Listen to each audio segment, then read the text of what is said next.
ഈശോയിൽ ഏറ്റവും സ്നേഹം നിറഞ്ഞവരെ, ഇന്ന് ഡിസംബർ 25 സകല മനുഷ്യരുടെയും രക്ഷകനായി അവതരിച്ച ഈശോയുടെ തിരുപ്പിറവി നാം ഇന്ന് ആഘോഷിക്കുന്ന ദിവസമാണ്. നിങ്ങൾക്കെല്ലാവർക്കും ഈ ക്രിസ്തുമസിൻ്റെ മംഗളങ്ങൾ നേരുകയാണ്. കഴിഞ്ഞ 24 ദിവസങ്ങളായി നമ്മുടെ കരൂരിടവകയിലെ കുട്ടികൾ ക്രിസ്തുമസിന് ഒരുക്കമായുള്ള സന്ദേശങ്ങൾ നൽകുകയായിരുന്നു. അവരെ എല്ലാവരെയും ഈ സമയം അഭിനന്ദിക്കുകയാണ്. പ്രത്യേകിച്ച് കരൂരിടവകയിലെ മതബോധന വിഭാഗത്തിൻ്റെ ഈ ഒരു ഉദ്യമത്തെ പ്രത്യേകമായി അഭിനന്ദിക്കുകയാണ്. ഈ ദിവസങ്ങളിലൊക്കെ നമ്മൾ ഉണ്ണീശോയെ നമ്മുടെ ഹൃദയത്തിലേക്ക് സ്വീകരിക്കുവാനായി ഒരുങ്ങുകയായിരുന്നു. അതിൻ്റെ പരിസമാപ്തിയിൽ ഇന്ന് ഉണ്ണീശോ നമ്മുടെയൊക്കെ ഹൃദയങ്ങളിലേക്ക് കടന്നു വന്നിരിക്കുകയാണ്. ഇനിയുള്ള നമ്മുടെ ഉത്തരവാദിത്വം എന്ന് പറയുന്നത് ആ ഉണ്ണീശോയെ നഷ്ടപ്പെടുത്താതെ കാത്തു സൂക്ഷിക്കുക എന്നുള്ളതാണ്.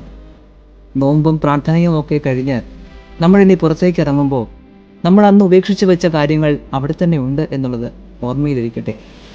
അവിടെയെല്ലാം ക്രിസ്തു കാട്ടിയ ആ ഒരു വലിയ ചൈതന്യവും സ്നേഹവും നന്മയും ആ ക്രിസ്തുവിൻ്റെ നിഷ്കളങ്കതയും വിശുദ്ധിയുമൊക്കെ കാത്തു സൂക്ഷിച്ചുകൊണ്ട് ഇനിയും ജീവിക്കുവാൻ നമുക്ക് ഓരോരുത്തർക്കും സാധിക്കട്ടെ.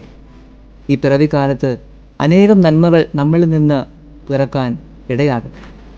ഉണ്ണീശോ നമ്മെല്ലാവരെയും സമൃദ്ധമായി അനുഗ്രഹിക്കട്ടെ. ആമേൻ.